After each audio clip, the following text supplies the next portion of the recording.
And a good morning, good afternoon, and a very good evening to you, the good and wonderful people of the tube. Hope you're safe, hope you're feeling grand, and all is well in your world. Hello there, everybody. Welcome to NQ Wednesday, everybody. So let's get to your questions, shall we? Actually, before we do, let me quickly say, if you want to submit a question for NQ Wednesday, please go to the description box below. There is a link there to email me. Email me your questions there. There is also a link to my Patreon if you like the videos I do here. Please consider becoming a patron at Patreon. It really, really helps me out. It's the only way I can actually keep doing this. So anybody who's on Patreon and supports me on there, thank you so much indeed. It means the world to me. Thank you so much indeed. You're allowing me to do this. Without you, I wouldn't be able to do this. It's as simple as that. So thank you so much indeed from everything that I am. Thank you so much. There's also links in the description box below YouTube to my little Teespring merch store.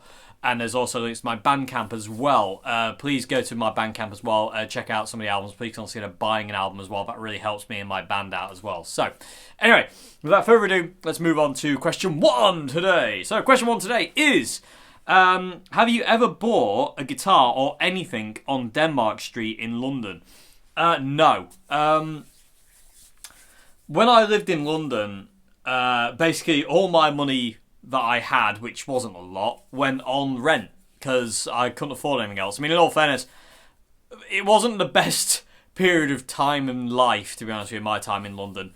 I did go to Denmark Street a few times, mainly to audition for bands. I didn't really go there to shop. I have been there to look around, but not really enough. And I didn't have any money anyway, so I don't want to be tempted by anything. I mean, pretty much for like half a year, I lived on super noodles because that's all I could afford.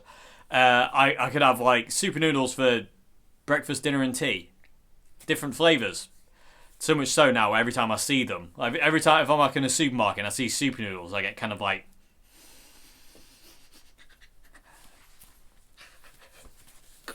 that. So yeah, basically I couldn't afford anything down Denmark Street even if I wanted to at that point in time. Things are slightly different now, but in all fairness, Denmark Street's a very, very, very, very, very rich area for guitar shops. You know, a lot of them are vintage guitar shops with, like, you know, premium grade guitars. They're not really kind of like, you know, there is a couple that I'm sure, like, you know, I might be able to go in and buy like a pedal, but guitars maybe not. I don't know, but I've never bought anything off Denmark Street. No, like I say, I have been there a few times, but I'll say it was mainly for me to audition for bands. When I was in London, I went there a few times to audition for bands, and that was it really. Never got them, never got the gigs or anything like that, sadly. But I tried. That was the main thing.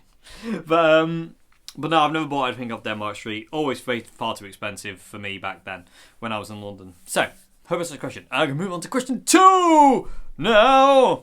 Okay, so question 2 today has 3 parts to it. So let's get going, shall we? Okay, so question 2, part 1, is what is your opinion on Peter Green's playing on the song The Stumble with John Mayall? I prefer it to Clapton's cover of Hideaway personally. Yeah, I'm with you on that one as well. I do love Eric Clapton's version of Hideaway. I love the way Eric Clapton plays it as well. Like, he plays it a bit differently to like people who came before and after him. Like, I don't know if I can get away with doing this, but we're about to find out, people of the tube. Like a lot of people, like Stevie Ray Vaughan and whatnot, and even is it Albert King who wrote Hideaway, or is it Albert Collins or Freddie King? My brain fails me, people of the tube. Let me know who wrote Hideaway in the comment section below, because my brain's gone near. So they normally do it up here. I'm going to play it really weirdly, so hopefully the algorithm won't hear it. So they do it like, they do it up there, but Eric Clapton did it down here, and he does it on his neck pickup of his Les Paul, and you can tell it's his neck pickup. It's not the, you know, but it's not that sound that he has for quite a lot of the Blues Breakers album, where it's on the bridge humbucker only. Hideaway, he definitely does on the neck pickup, and you can tell he does it there. You know, 'cause it's got a bit more of that kind of tonality about it, which is really, really awesome. Whereas everyone else does it there. And I think that's really, really cool. I do love the way, the difference in the fact of Eric plays it there. And that was also obviously the way either he figured it out or he preferred to hear it. You know, either way. But yeah, I do prefer the stumble. I did actually learn the stumble at one point, but I don't remember how to play it. But I have always preferred Peter Green's playing over Eric Clapton's. It's not that Eric Clapton is kind of like a naff guitarist. It's just that Peter Green's playing had a little bit more of everything.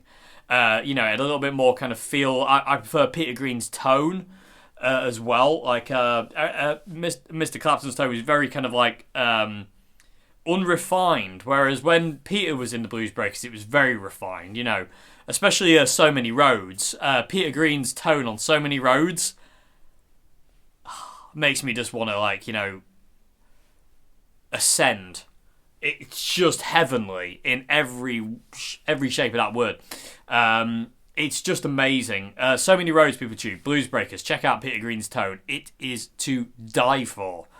But yeah, I do prefer the stumble. I do like Hideaway as well, though. Like I said, I love the way Eric Clapton plays it. I actually prefer the way he plays it to anybody else, including the original, which my brain is failing me on who wrote it originally. But I do prefer Eric Clapton's way of playing it. And when I do play it, I play Eric Clapton's version of Hideaway because I just prefer it. It just appeals to me more. So people with a tube, people out there, do you prefer The Stumble by Peter Green or do you prefer Hideaway by Eric Clapton? Let us know in the comment section below and why. Okay, so moving on to question 2, part 2. It was this. What do you think of Danny Kirwan? I believe he's underrated, but pleased to see he gets more recognition now. And do you like his style of vibrato? I love Danny's vibrato. Let's just start there. I mean, I've been trying to emulate that for a long time now, and I can't get anywhere near it. It's like Paul Kossoff's. It's really hard to emulate. It's really just him. It's his own style. But I love Danny's playing. That is his songwriting, his playing, his voice. It's such a shame his career was over before it even started. You know, and I don't know whether to say through any fault of his own or to say through his fault, really. I mean, because, like, you know, I mean, Peter Green and Eric Clapton, Peter Green and Danny Kirwan, they both went the same way. You know, they both. You know, if anybody knows that story of Fleetwood Mac being on tour, they went to Germany, to Stockholm, I think it was. They got invited to his party. Peter took something, and Danny took the same thing, and that was what gave them drug-induced psychosis, and basically gave them that was it. Basically, once they took that was game over.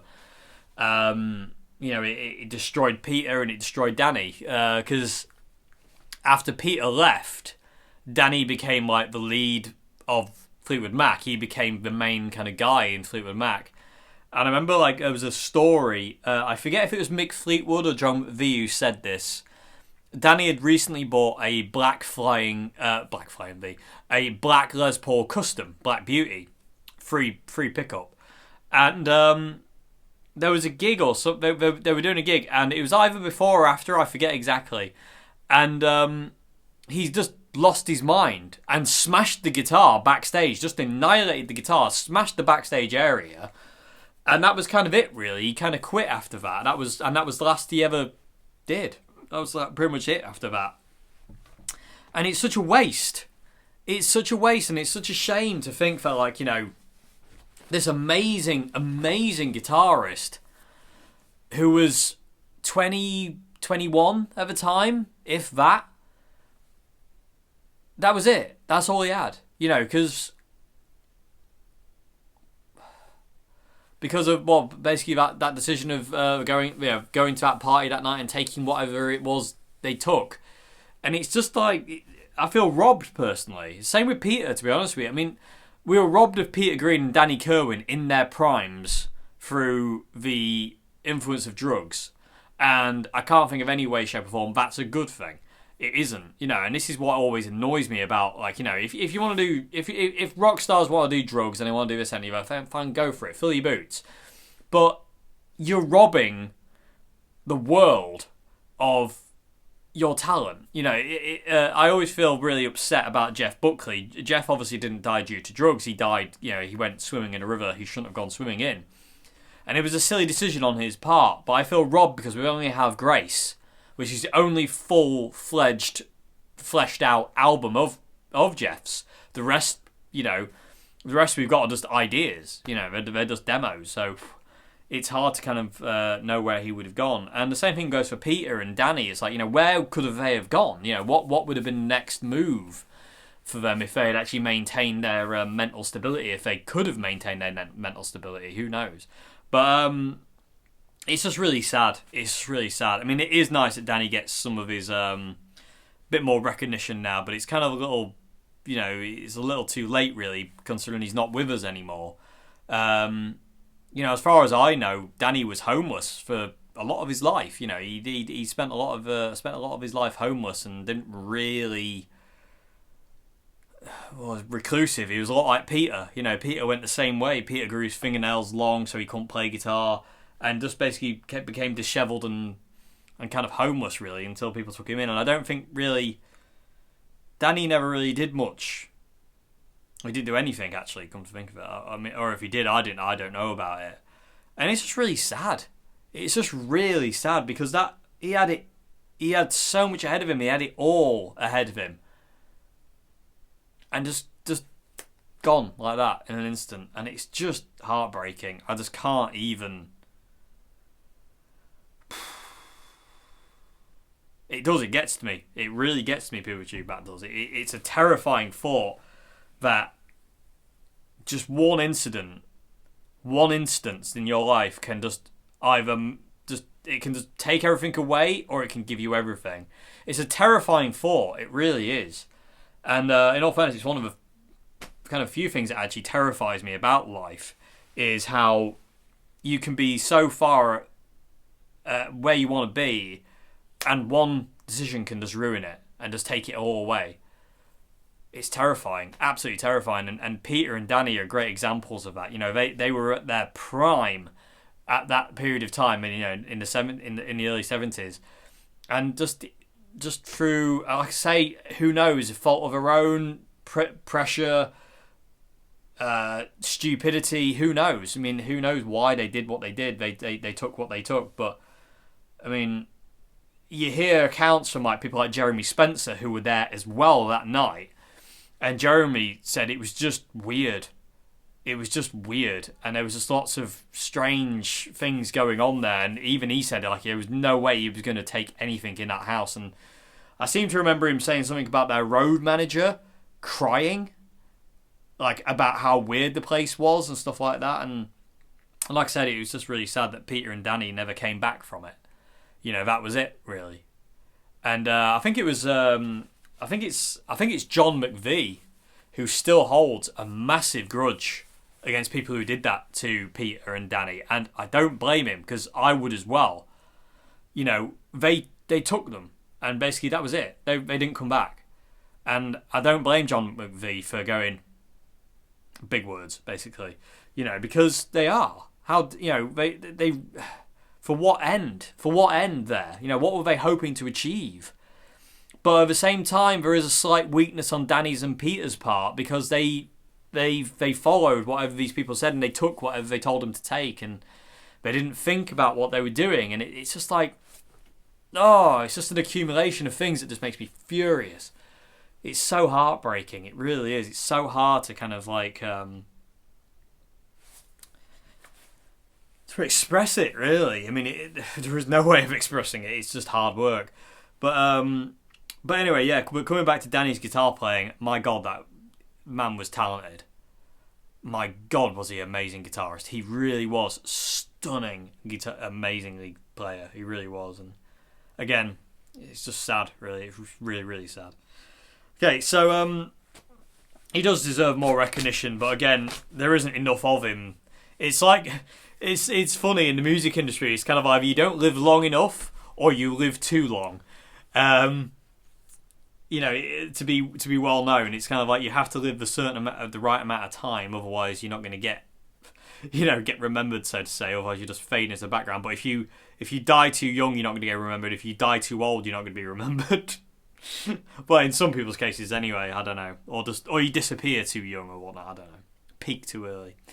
Who knows? Anyway, last part of question 2 today is What are your top 5 or 10 Jimi Hendrix songs? And your favourite Jimi Hendrix albums in order? And what is your favourite year of Hendrix's look? I love the early 1967. I love Jimmy's entire career. From 66 to 1970. I don't have a particular favourite look of Jimmy. I reckon he looked cool no matter what, and he was always awesome. Apart from the times, again, due to drugs, he wasn't. There were some very, very dodgy times with Jimmy and getting spiked by his manager spiking him and all sorts of weird stuff that went on. But what are my top 5 to 10 Jimi Hendrix songs? I think I'll keep it to 5 because I think I'll just go like crazy otherwise. My all-time favourite Jimmy song of all time is Machine Gun. Specifically the Fillmore East gig, and also there's a bootleg version of him doing Machine Gun at a university in Norman, Oklahoma, and it's on YouTube. I really highly recommend, if you're a Jimmy fan and you haven't heard this, you need to go and check out the version of Machine Gun in Norman, Oklahoma in 1970. You've never heard a guitar scream like that. I never have. It's actually terrifying. The guitar playing is actually scary. It's just, the guitar wails. It just wails. I mean, my God, the power of that man is unreal. But yeah, Machine Gun's my top favourite song.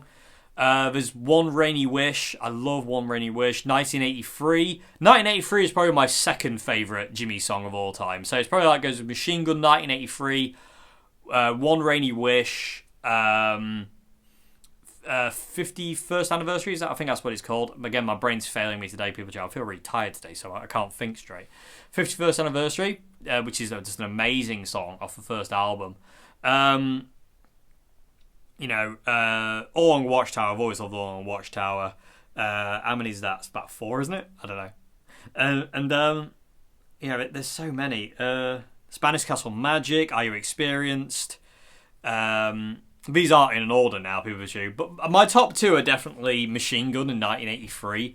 I think they're definitely my favourite. There's also House Burning Down. I love House Burning Down. It's an amazing song. Crosstown Traffic, Castle Made of Sand. I mean, in all fairness, I find it really hard not to like a song that Jimmy's done. He's one of those rare artists I have in my life that every time I hear one of his songs, I just love it. Trying to think of other ones. I mean, there's Hey Baby, New Rising Sun, Straight Ahead, Angel. Angel, I think, is one of the most gorgeous songs ever written. Little Wing, obviously. Oh my God, there's so many. There is so many Jimmy songs that are just like incredible, absolutely incredible songs. It's really hard to pick 10, but my top 2 would definitely be Machine Gun and 1983. That would be my top 2 because they're just. Machine Gun is just the peak of expression on the electric guitar for me. I have not seen anybody, including John Frusciante, reach that height that Jimmy did in Machine Gun. There is something there that nobody else has ever achieved, to me. Anyway, this is just my opinion. Because it's just incredible. I mean, again, that Norman, Oklahoma gig, people of the Tube, the power of the emotion that's coming out of Jimmy's guitar in that gig is terrifying. Literally, utterly terrifying. I wish I could play a bit of it, but I can't. But my God, it's insane, And what was going on at the time, I mean, it's so poignant to what was going on at the time, with the Vietnam War and all that kind of stuff, and Kent State shootings and all that kind of thing. The Norman, Oklahoma one really smashes home. I mean, the Fillmore East one does as well. But my God, that Norman, Oklahoma one is even more terrifying. And Jimmy actually does something at the beginning of the Norman, Oklahoma gigs that I can't figure out what he's doing. He's got his Univibe on, but he's doing this weird thing on guitar, and I can't figure out what he's actually doing. It's really strange. Anyway, I digress. But yeah, people of the Tube, I highly recommend Norman, Oklahoma, Jimi Hendrix Experience 1970. Go and listen. Blow your mind, trust me. It's insane guitar playing. Favourite Jimi Hendrix albums in order. Probably Electric Ladyland is my favourite. I mean, it's really hard to order them because I love them all, but Electric Ladyland's definitely my favourite album. It's the one with the songs on it that I love the most. Yeah, it's got like Voodoo Child on there, not Voodoo Child, Voodoo Child. I love Voodoo Child, don't get me wrong, Slight Return, but Voodoo Child, I prefer that one. It's amazing. I love Voodoo Child. Highway Child as well, there's an amazing song. I mean, it's really... Jimi is one, like I say, he's one of those artists, when I listen to his songs, I love it. It's very rare I find a Jimi Hendrix song that I'm not so keen on. In all fairness, I can't think of any Jimi Hendrix song I'm not keen on. At all, actually, come to think of it. It's mad. Yeah, I actually can't think of any. I actually can't think of any Jimi Hendrix songs where I'm like, not so sure about that one. Mad. That's just occurred to me. There is no other artist that's a hero of mine that I can go, I'm not so sure about that one. You know what I mean? Jimmy's the only one. Wow, that's crazy. Wow.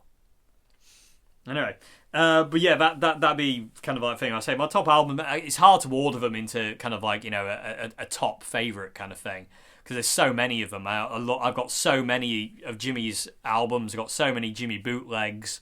I've got everything, you know. I mean, I've got so much stuff. I mean, I want more. I do go, when I find like a record shop or something like that, I do go on a Jimi Hendrix hunt to see if there's anything I haven't got. Because I've got some really weird and rare recordings of Jimmy on bootleg, which are like, you know, really important to me, and I love them.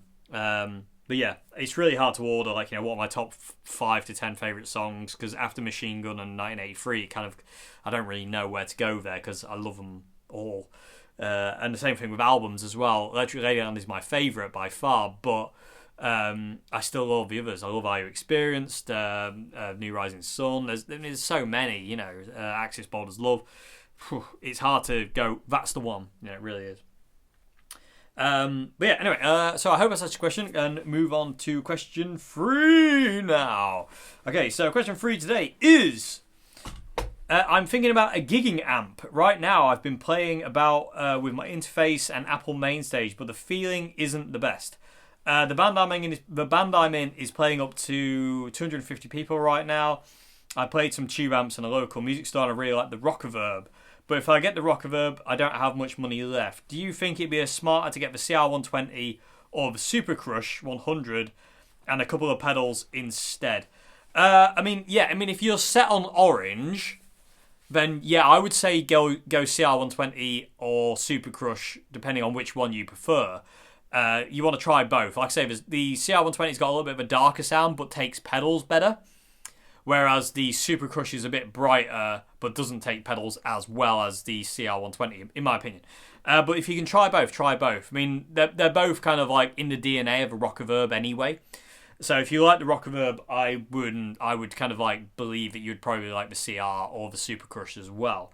But failing that, there's also the Boss Katana, which I harp on about probably far too much, but I'm in love with the Boss Katana. I mean, it's literally one of my favourite amps in the world, if not my favourite amp ever made.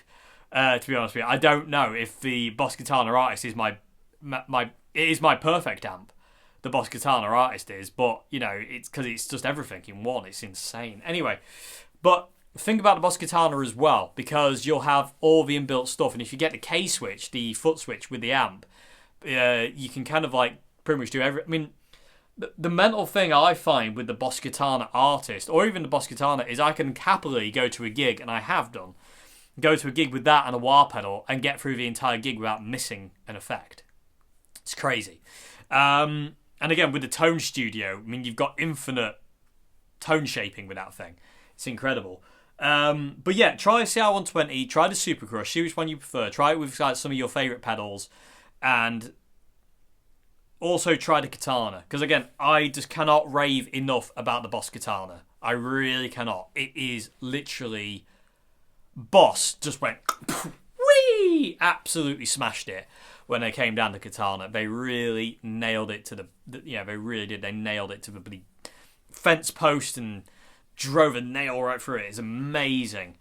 I can't rave enough about that. I really can't. Anyway, but yeah, Boss Katana, always a great choice.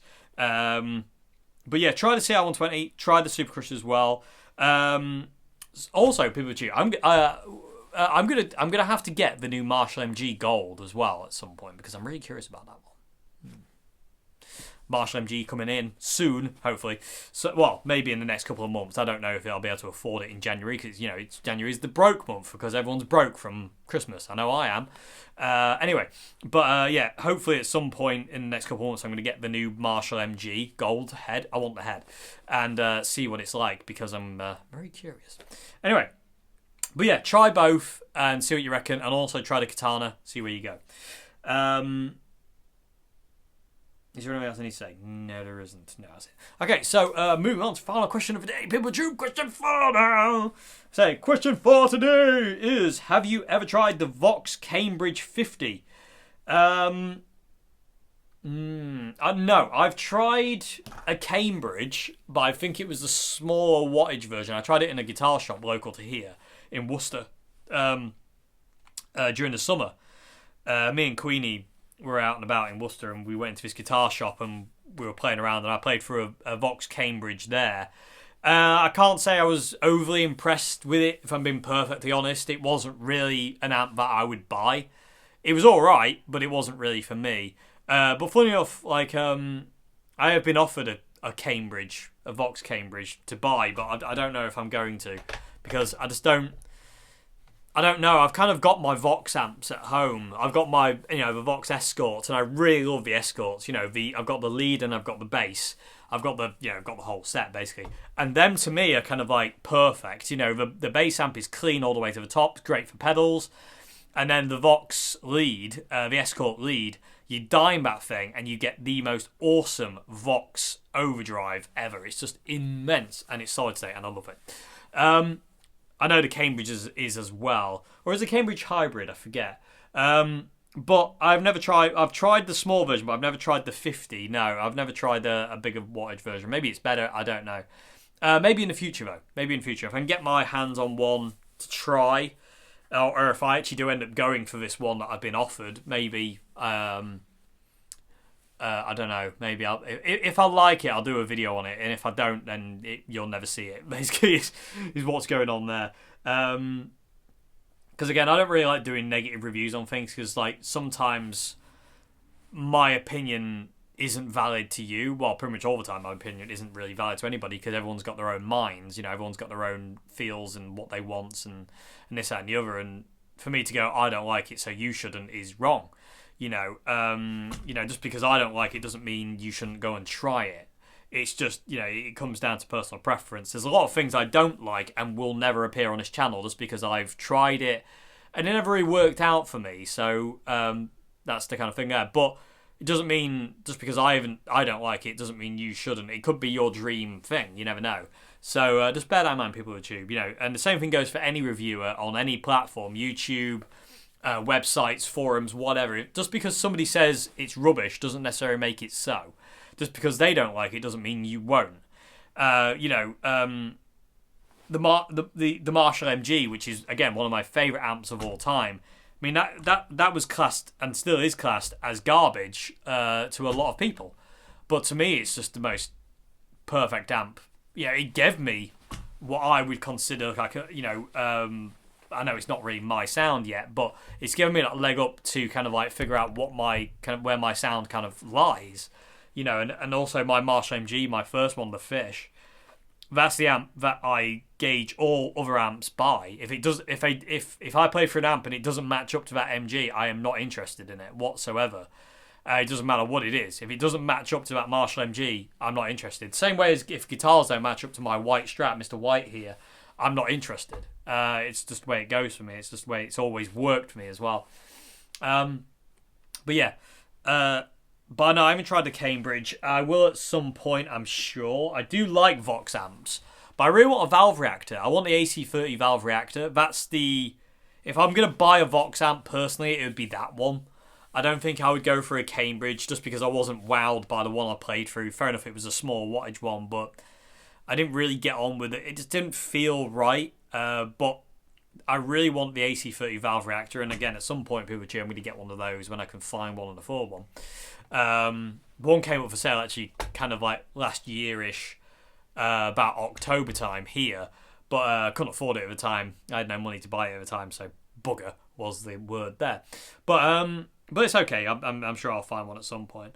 But yeah, I mean, if I go for the one I've been offered, I'll do. If I like it, I'll do a review on it. If not, I won't. But yeah, I mean, I've never really tried one. People of the tube, has anybody out there tried the Vox Cambridge 50? And if so, what did you think to it? Let us know in the comment section below. Or do you have one and you love it, or don't love it? Yeah, let us know in the comment section below. Okay, so there we go, people of tube. That is all your questions. I hope I've answered your questions okay. I hope there's something in there that you can kind of take away and actually kind of like, it was informative. I always try to be informative. I'm not always informative, unfortunately, but I always try. Anyway, I hope you enjoyed this video, everybody. Like I say at the beginning, if you want to submit a question for A&Q Wednesday, description box below has an email link. Email me there. As well as a link to my Patreon, Teespring merch store, and also my Bandcamp as well. So, that's it, people. So, until Friday, have a great morning, afternoon, and good evening, and I'll see you again. Have a good one. Goodbye now, thank you for watching.